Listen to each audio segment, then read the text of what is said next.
Hello there. Welcome to the Obi Foreign Alliance. In today's video we'll be reviewing Cobra Kai Season 2. If you haven't seen the video that I did for Season 1, check it out. Thank you. Well, Season 2 starts with Daniel having two apprentices this time, Robbie and Sam, and then with Johnny's side of the story, his old mentor is now assisting his Jodo with the training, and things escalate and things happen with the story from the previous season, and with the Daniel's side, he teaches balance to Miguel and Sam with the balancing on the beam and things like that. Was different sides of the training, what we get to see in Season 2 with Cobra Kai when they are in the machine, when they are twisting around in it and they move it together. Well, I don't know if it's realistic or not, but they worked as a team with different techniques and styles. Yeah. He comes across that he's living in the homeless shelter, and we kind of feel sorry for him, but as we go on, he's basically the same person, and he's been using the situation for his own purpose to try and get the students and try and manipulate the situation for his advantage to take on Daniel.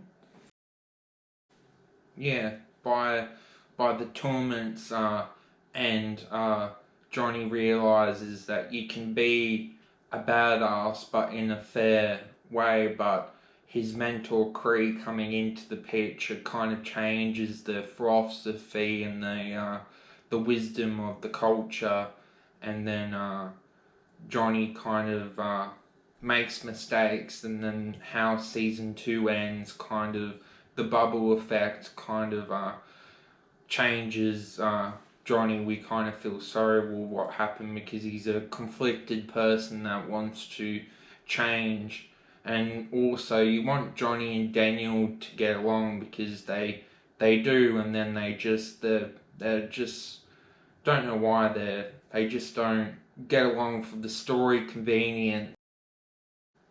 Yeah, Daniel sets up Miyagi's setup and things like that. It's very nostalgic, and you feel like he's like what his wife said. Can you balance work life with your main goal, taking down Cobra Kai?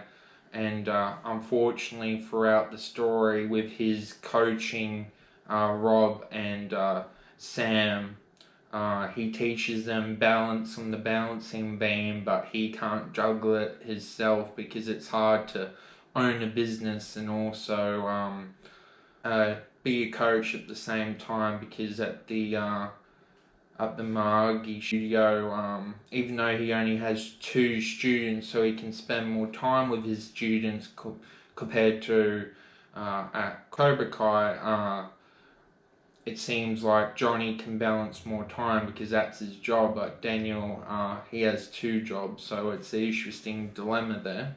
Yeah.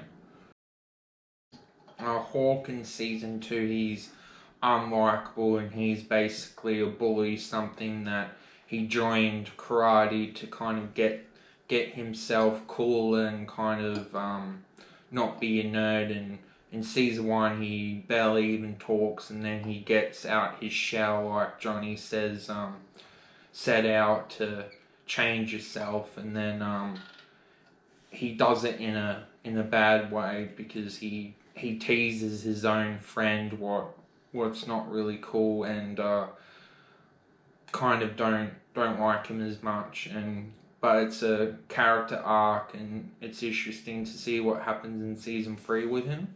Tori is a new female character that gets introduced to Cobra Kai to kind of be Miguel's equal, because someone, of course, there has to be someone that can rival him, and Tori's is basically a ruthless female that is just, because she has her own personal life and stuff going on, she hasn't got much time to empathize with people, so she's kind of that one that is jealous and doesn't really, she sees Sam as this, I guess, spoiled little princess brat, even though we all got problems, and even though one thing happens, it all escalates. And yeah, in this upcoming part, there's a spoiler alert, so if you haven't finished season 2 yet, So yeah, in the final episode, there's a school fight between Robbie, Miguel, Sam, Tori, Cobra Kai, and Magagi. It was a pretty cool fight.